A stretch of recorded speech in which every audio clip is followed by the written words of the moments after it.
Tiga jenis orang perempuan yang doanya mustajab.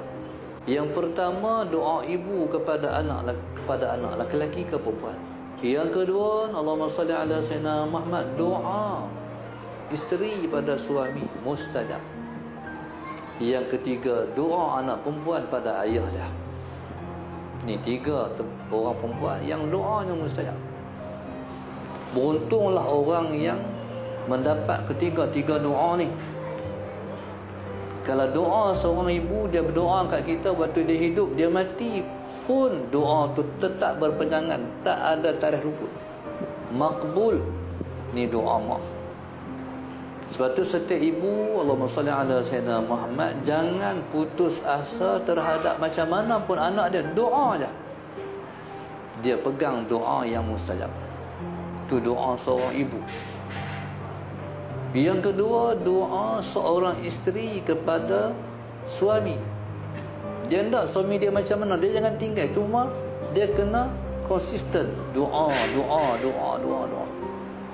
Jangan pernah habis. Sebab dia doa ni, masalah saya nak, Tuhan bukan bagilah. Sebab doa ni dia duduk dalam tiga situasi. Ada orang berdoa dapat lah tu, dia nak tu, minta lah tu, Tuhan bagilah tu. Ada Sayyidina Muhammad. Ada yang Tuhan bagi juga tapi lambat sikit. Pasal apa Tuhan bagi lambat? Sebab Tuhan suka dengar dia merintih. Ya Allah, ya Allah, ya Allah. Tuhan suka. Yang ketiga, orang yang berdoa tapi Tuhan tak bagi. Mana segera pun tak dapat, lambat pun tak dapat.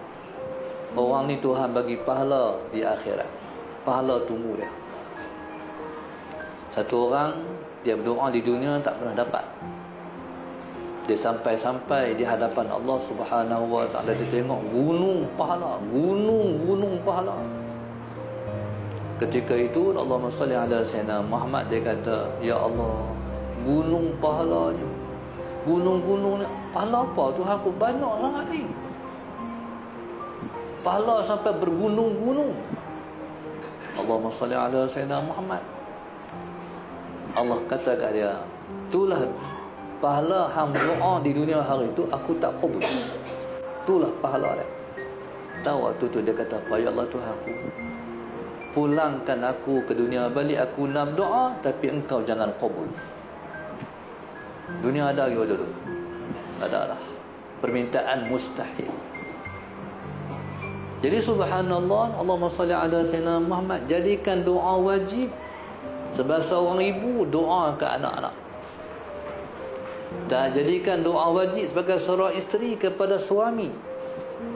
Allahumma salli ala sayyidina Muhammad. Dan jadikan doa wajib anak-anak perempuan kepada ayah.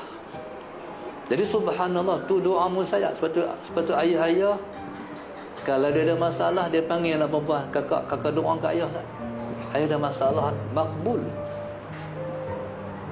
Seorang isteri, seorang suami ada masalah, balik rumah, yang doa kat abang ada masalah ni, makbul. Jadi maknanya orang perempuan ni kena jadi salihah untuk mendoakan suaminya soleh.